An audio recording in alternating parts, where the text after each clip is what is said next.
I mean, I wasn't a good mud rider. I mean, growing up here in Southern California, when it rained, we didn't race because we couldn't get into the park. I grew up riding trials. That was when my dad raced before, so my whole mini bike stuff, I did trials events, so I was good with standing on the pegs and riding with my feet up. And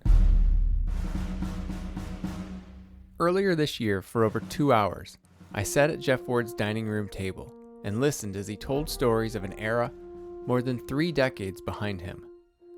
His time as a member of Team USA with the Trophee and Motocross of Nations between 1983 and 1990. It was a pressure situation, because of that mainly, because I think, we knew we were the dominant team, but it's just when the situation, and the problem is with the Europeans, they're so good at riding in the mud, it just gave there was guys up there that normally wouldn't be up there that you had to fight against that. They were mostly stories of winning, but also the suffering, soldiering, and salvaging he went through to get those wins. As he autographed the artwork designed in his honor, available now at shop.wewentfast.com, the normally quiet Ward spared no details. The passes, the crashes, bad starts, border crossings, travel nightmares, sabotage, and peeing in a bag for Ron Lachine. True story. This article, and the artwork, revolves around just one moto in Ward's Team USA era, Moto 1 at the 1987 Motocross of Nations at Unadilla. The gate drops in the 41st Annual Motocross of Nations. The World Team Championship of Motocross is underway on a muddy, slippery Unadilla track, and a pile-up in the first corner. The mud already has taken its toll. For photos and charts and other visuals, please find this article at wewentfast.com. And help us continue to tell these stories by supporting us at shop.wewentfast.com. The Jeff Ward artwork is another installment in the Signature series. Only 77 autograph prints are available. There is also a standard version. 25% of the revenue from the sale of this artwork and our Team USA t-shirts will be donated to raiseitforusa.com. a nonprofit that helps Team USA cover the variety of expenses associated with representing our country at the Motocross of Nations. For more info, shop.wewentfast.com. And now, Jeff Ward is Captain America.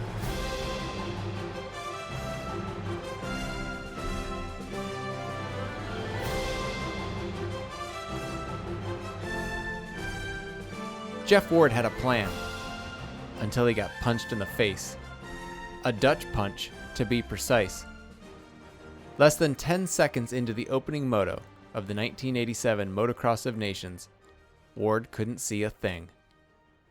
A softball-sized glob of mud peeled off Kees Vanderven's rear tire and blasted Ward so hard in the head that his goggles and the attached face guard were knocked out of place.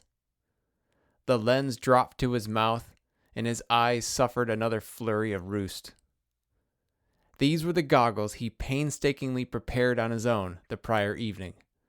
They had a roll-off system and left and right tear-offs overlaid, specifically placed to peel away the dirt collected in the first turn chaos. His eye protection was completely obliterated. Ward slowed, flung a fistful of mud off his face, and attempted to straighten the goggles and mask. He desperately searched for the tear-off tabs. Within 1, maybe 2 seconds, he determined this was fruitless. He pulled the goggles down. They hung around his neck, completely useless. The shrapnel kept coming. His right eye, buried beneath the upstate New York muck, already stung. He squinted through his left eye while trying to control his KX500, navigate an almost unnavigable Unadilla MX course, and not lose any more positions to the other competitors, many of whom were much better mud riders than he was. Ironically, Ward had told a television reporter before the race, "Well, in the rain, the goggles are really important. Make sure nothing happens to that. So you keep those on at all times. And you gotta be a little more cautious because it is slippery. And being on a 500, I'd rather be on one than ride behind one. I know the roost is going to be really substantial." Ward saw his greatest fear coming true, and he hadn't even reached the second corner. He was in jeopardy of being that guy, the member of Team USA that cost his entire country the win at the biggest race of the year.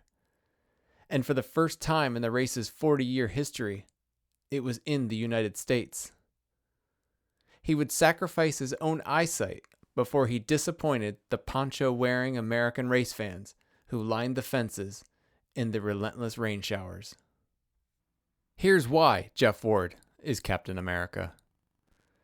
Among all of Jeff Ward's racing accolades, which earned him membership in both the AMA Motorcycle Hall of Fame, 1999, and the Motorsports Hall of Fame of America, 2006, his 9 appearances at the Trophee and Motocross of Nations as a member of Team USA rank high on the list of accomplishments for which he's most proud. When reviewing a rough draft of artwork in celebration of his Team USA tenure, he quickly pointed out missing event info at the bottom of the poster. The 1983 Trophee designations in Zverapek, Czechoslovakia, now Slovakia, and the 1984 Trophee race in Varberg, Sweden. Ward's motocross career includes a mostly forgotten era in international MX racing. Before 1985, the Motocross of Nations was strictly a 500cc event. Each country sent 4 riders who competed all at once in a 2-moto format. The Trophee happened in a different country, either 1 week before or after the MXON. It had the same format, but riders competed on 250s. They were scored separate, yet together. They were known as the World Team Motocross Championships. The original intent of the double weekend races was to celebrate the conclusion of the World Motocross racing season. Team USA first competed in the Trophee event in 1970, when 3 American Husqvarna riders just happened to be in Europe at the right time. They raced 1 rider short of a full roster and finished 13th, last place. 1 year later, Team USA competed in its first Motocross of Nations. And for the rest of the 1970s, Team USA averaged 5th place, but finished as high as 2nd. In 1979 and 1980, America didn't send a team at all. Reasons aplenty. But in 1981, a trio of industry influencers reignited patriotic fervor over supporting Team USA, and they whipped up interest and awareness bake sale style. Motocross Action ran department blurbs literally asking its readers to send an $8 donation to the American Motorcyclist Association. In early September, the all-Honda team of Donnie Hansen, Chuck Sun, Danny Laporte, and Johnny O'Mara won the Trophee des Nations in Belgium and the Motocross of Nations 1 week later in West Germany. Winning just one of these events was a breakthrough. Winning both was a shock to the international motocross world. And they did it again in 1982, also with an all-Honda team. Only the Belgians had ever won both races in the same year, and never before had a country completed the double victory 3 years in a row. This was a lengthy way of explaining that the Trophee des Nations, although gone for 40 years, was not a warm-up race for the Motocross of Nations. For the riders on those teams, it was just as important of an event. In fact, during Ward's first 2 Team USA years, the Trophee was the concluding event. That's why Ward gets the right to point out that his resume includes 9 appearances at the World Team Championships, and he's 9-0 as a member of Team USA. He has more appearances and wins than any rider in Team USA history. Jeff Ward is Captain America. Jeff Ward can't stop, won't stop. Back at Unadilla, with the mud-packed goggles swaying from his neck like a pendulum, Ward didn't even consider stopping for fresh vision. Today, he laughs and wonders out loud how long it really would have taken. 10 seconds? And it would have saved him a lot of pain. But the Dutch and Belgian teams had, by far, the best mud riding talent in the world, and the conditions suited them perfectly. It was as if they had imported the weather. It was barely mid-September, yet the temperature said mid-fall, and it rained so much and for so long that the European advantage was impossible to ignore. It started off bad, Ward said of his Moto 1 start. About 6 riders darted by Ward while he made desperate attempts to improve his vision situation. Once he resigned himself to the fate of riding with one eye open, the other eye sealed shut, he went to work. By the end of the 3rd lap, he was in 4th overall. Passing was tough, he said.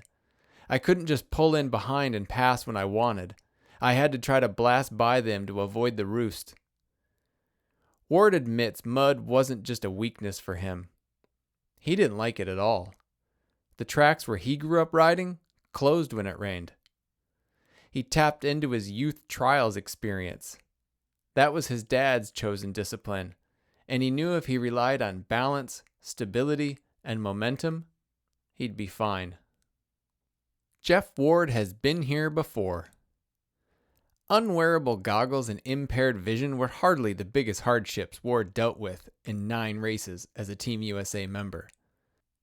While he never suffered a single DNF in these events, he raced motos he should have sat out, motos where he napped in the first turn, got gas or mud in his goggles, or soldiered through mechanical problems.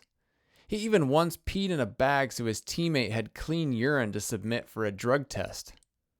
He raced amidst flying apples and hurled beer bottles and waves of spectators that coordinated group movement to block a faster line when Americans approached, but then shuffled out of the way to open the racing line for a preferred rider.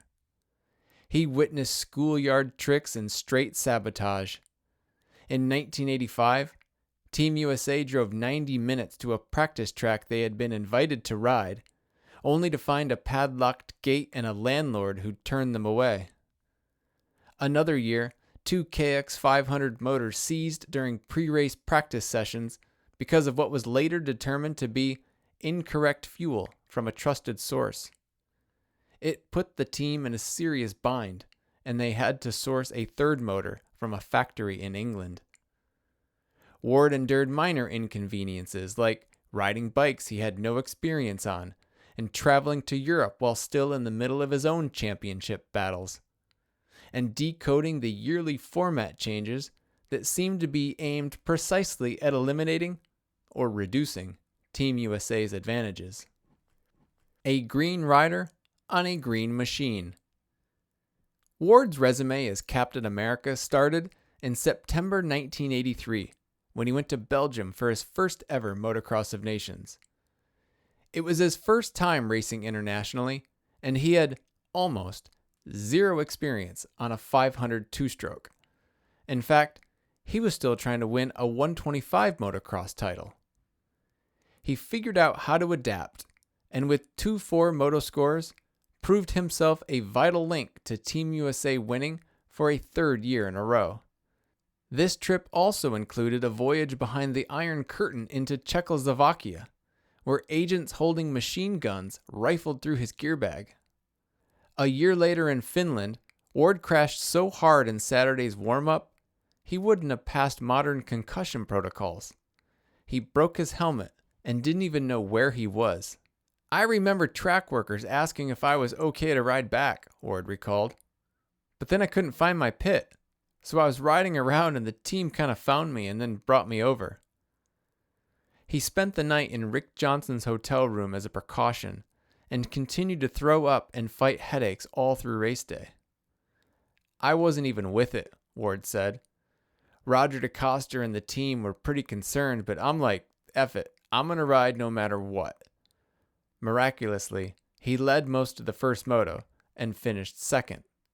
A first-turn pile-up in the 2nd moto left he and David Bailey scrambling for every point. Ward's fuel tank breather hose popped off in the crash and gasoline got into his goggles. He never got inside the top 20, and he wanted to pull in, but he could see the urgency on the sidelines as the USA support team waved him on, encouraging him to keep charging. When Andre Vromans' forks collapsed, Team USA edged out the Belgians by simply staying on the track. A week later in Sweden, at the last ever edition of the Trophee des Nations, Ward had what he called the greatest race of his life. He was so fast in practice that team manager Roger DeCoster asked him where he was cutting the track. He went 1-1 in the two-moto format, despite his front tire falling apart at the end of the second race. Motocross des Abominations. In 1985, the International Motorcycle Federation completely overhauled the World Team Championships format, condensing 3 events into one, a one-weekend extravaganza we now call the Motocross of Nations. A 125cc event called Coupe des Nations, which first ran in 1980, was combined with the motocross and Trophee races. This was not well received by the media. The very bold headline in Motocross Action's coverage called it Motocross des Abominations. Esteemed European journalist Jack Bernacle had warned of this format change a year earlier, when he eviscerated the decision in a commentary. It is another sad case of a simple, straightforward challenge being deemed inadequate for the avaricious Techno-Flash 80s. Once upon a time, these were prestigious, hotly contested events, which put a cap on the World Championship season. Nowadays, host countries are hard to find, organizers don't want to get involved, and riders find little motivation to compete. National fervor has faded from motocross. That paragraph was written in 1984. So in 1985, each participating country sent 3 riders, instead of 4, to Geldorf, West Germany, 1 for each motorcycle displacement. And they competed in 3 motos, all at the same time. With over 60 riders racing at once, it was a crowded start. None of the Americans won a moto overall, but Ward was top 250 rider each time out. As he handed out the bottles of champagne on the podium, the German announcer yelled, "Even a change in the format could not keep the Americans from winning." Captain America's final stretch. In 1988, Ward voluntarily threw himself into an unfamiliar situation by riding a KX 125 in France. He still had regrets about turning down an offer to ride for the 1986 team on a 125. In front of an extremely partisan crowd of 40,000, Ward went up against the new 125 world champion, Jean-Michel Bayle, and beat him, finishing 2-1 in the 125 class and 6th and 8th overall on a very fast course. In 1989, Ward was back in Geldorf, along with first-time Team USA members Jeff Stanton and Mike Kudrowski. They still had 4 rounds remaining in the AMA Pro Motocross Championship season. Ward and Stanton battled for the 500 title when they lined up as teammates in Europe. Ward won the first moto, the one and only time he ever won a moto on a 500 in the event. In the second moto, he fell twice, hitting his head in one of the crashes. He knew Team USA already had the win, so he cruised to a 15th. Team USA's first 4 scores were so low, they didn't even need to ride the third and final moto. Ward's final Motocross of Nations appearance came in 1990 in Vimmerby, Sweden. It was an every point needed situation because 125 rider Damon Bradshaw had crashed out. In the event's final moto, Ward lost the oil in his shock on lap 3. "It was just a pogo stick, and I hung on for dear life," he said. Unfortunately, that was Ward's last ever moto at the Motocross of Nations. Only the top 4 scores counted, so he stayed on the track and literally bounced around to his 17th place. Stanton's aggressive late race passes earned Team USA the win by a single point. In the 19 motos Ward raced in his 9 Team USA appearances, he finished top 5 overall, 13 times, and top 10 in 16 of those starts. This, despite riding each displacement at least once, and in formats that changed seemingly every year, and on tracks he had never ridden. Every one of those races was stressful, Ward said, after reliving them all while sitting at his kitchen table in Newport Beach, California. We had to learn the track they had raced so many times. To beat those guys. It's not easy. There were years I thought I was hauling ass in practice and I was like 14th fastest. And every guy in front of me I had never heard of in my life. It was probably the most stressful event out of all the AMA Nationals I raced. Because you didn't want to be that guy. That guy that cost them the Peter Chamberlain Trophy, that is. I could fall down and get a 4th at an AMA National Moto and get 2nd overall, and I'm fine with that. But if I fall down during the Motocross Des Nations and we lose the championship, he trails off, not wanting to even think about what the riders who came after him must have gone through. The ones that didn't win. Ward's time on Team USA fell in the middle of America's now legendary unbeaten era. Between 1981 and 1993, Team USA won 17 straight motocross and Trophee Des Nations races. And in the middle of that was Unadilla in 1987, the first time the event visited America. 1987 is the one that scared him the most. When he pulled the cover off the artwork designed and printed in his honor, Ward launched into a story about riding KX 500s. Way too much power, he said as he signed his name in silver Sharpie. The stock bike, you couldn't even ride that bike. It was horrible. Because it was too much power? Way too much power. And way too much power. Hit way too hard, and then just the ratio of the gear. This is Jeff Ward, who integrated Olympic weightlifting into his training program and could squat 450 pounds. Announcer Larry Huffman liked to say he was built like a piano. So he is human after all. The childhood version of this rider is crushed. Ward started riding the 500 class in AMA competition in 1985, so he had 3 years of development and testing time with Kawasaki by the time he went to New York for the 1987 Motocross of Nations. To make the bike's power more manageable, they used a heavier crank and flywheel. Ward said that enabled him to roll on the throttle without the bike pulling his arms out of the shoulder sockets. It would slowly ramp up, and I could run third gear a lot more, he said. This intimate knowledge of how to handle a half-liter two-stroke motorcycle was useful on September 13, 1987, because, in addition to the deep mud and even deeper level of competition, he was blind in one eye and found it painful to even blink with the other eye. I got hit with so much mud in the right eye, I couldn't open it, Ward said. It was hard to blink my left eye because when I blinked it, it moved the right eye. Ward's eye wasn't just covered. Grains of dirt and small pebbles had worked their way underneath his eyelids. That's why all the photos taken during this first moto show him grimacing. A few laps into the moto, Ward battled 500 World Motocross champ Georges Jobet for third. Because he had no eye protection, he had to keep away from the wake of mud thrown from Jobet's CR500. The search for creative passing lines led Ward into a berm that nearly swallowed his front end. The front wheel just disappeared, he told Cycle News' Kip Palmer. The suction in the mud was so bad.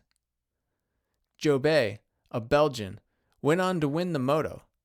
Dutchman Kees van der Ven was second on his KTM 500.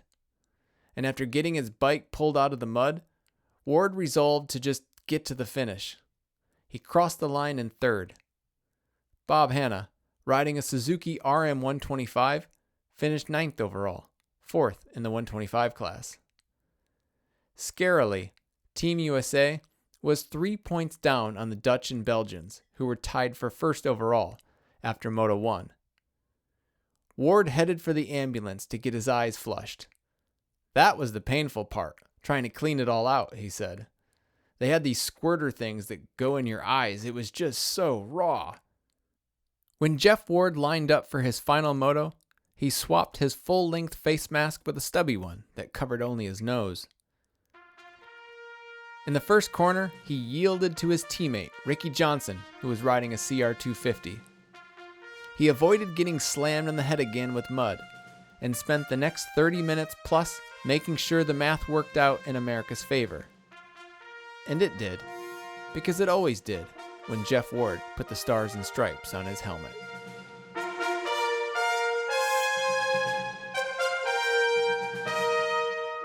Get to shop.wewentfast.com to check out the Jeff Ward artwork, illustrated by Tim Glasspool. 25% of the revenue goes straight to Team USA through the RaiseItForUSA.com nonprofit. And if you want free stickers, subscribe to our newsletter at wewentfast.com/subscribe. The welcome message you receive will have instructions on getting free decals.